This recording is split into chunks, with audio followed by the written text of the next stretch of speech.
سلبہ پر افسوس، ہائے سلبہ پر افسوس۔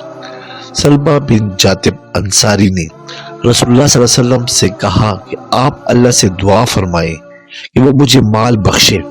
رسول اللہ صلی اللہ علیہ وسلم نے فرمایا، اے سلبہ، تیرا برا ہو، تھوڑا مال بہتر ہے جس کا شکریہ ادا کر سکے بنسبت اس زیادہ مال کے جس کے شکریہ کرنے کی تجھ میں طاقت نہ ہو۔ دوسری بار اس نے بھی پھر یہی کہا۔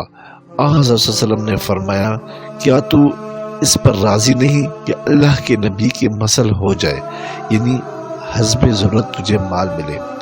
بس اس خدا کی قسم جس کے ہاتھ میں میری جان ہے، اگر میں چاہوں تو میرے ساتھ سونے چاندی کے پہاڑ چلیں، مگر میں پھر بھی ایسا نہیں چاہتا۔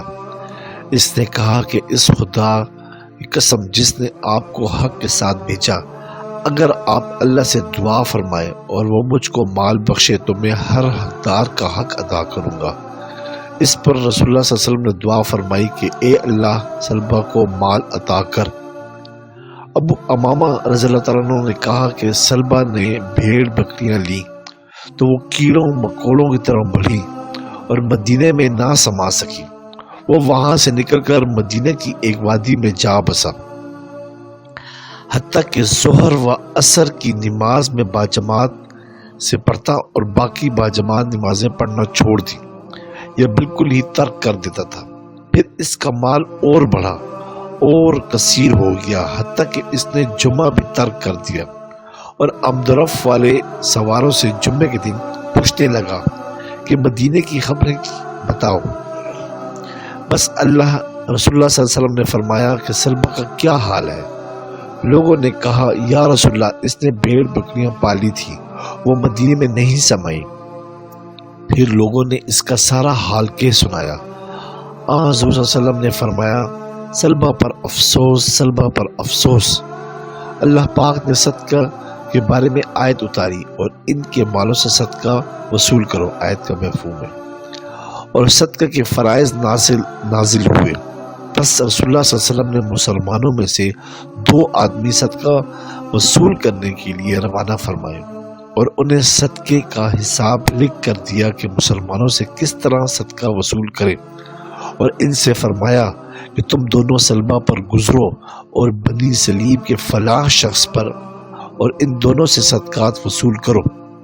وہ دونوں نکل کر سلبہ کے پاس گئے اور اس سے صدقہ طلب کیا اور اس کو رسول اللہ صلی اللہ علیہ وسلم کا خط پڑھوایا۔ وہ کہنے لگا، یہ تو جزیہ ہے اور یہ تو جزیہ کی بہن ہے، مجھے نہیں معلوم کہ یہ کیا ہے، تم جاؤ اور فارغ ہو کر میرے پاس آنا۔ اور ان کے آنے کی خبر دوسرے شخص بنی سلیم جس سے صدقہ لینا تھا نے سنی تو اس نے اونٹوں میں سے بہترین عمر کے اونٹ نکالے اور ان کو صدقہ کے لیے الگ کر دیا اور انہیں لے کر ان دونوں کا استقبال کیا۔ جب انہوں نے وہ اونٹ دیکھے تو کہنے لگے کہ تجھ پر یہ فرض نہیں ہے، ہم تجھ سے نہیں لینا چاہتے۔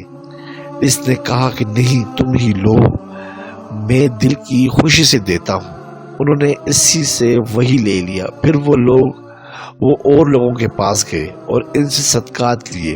پھر وہ سلبہ کے پاس گئے تو اس نے کہا کہ مجھے اپنا خط دکھاؤ۔ اسے پڑھ کر پھر وہی کہا کہ یہ جزیہ ہے اور یہ تو جزیہ کی بہن ہے، تم جاؤ، میں اپنے بارے میں سوچوں گا۔ وہ دونوں نبی اکرم صلی اللہ علیہ وسلم کے پاس جا پہنچے۔ جب آپ نے انہیں دیکھا تو فرمایا، افسوس سلمہ کی بربادی پر۔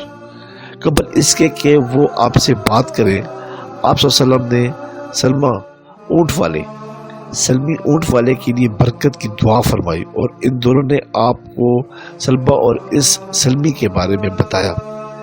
اس پر اللہ تعالیٰ نے آیت اتاری اور اس وقت رسول اللہ صلی اللہ علیہ وسلم کے پاس سلبہ کے اقارب میں سے ایک شخص تھا۔ اس نے وہ سب کچھ سن لیا اور وہ سلبہ کے پاس گیا اور بولا، اے سلبہ، تیرا برا ہو، اللہ نے تیرے متعلق فلاں آیت اتاری ہے۔ یہ نکلا کہ نبی کریم صلی اللہ علیہ وسلم کے پاس آیا اور آپ سے سوال کیا کہ اس کا صدقہ قبول کرے۔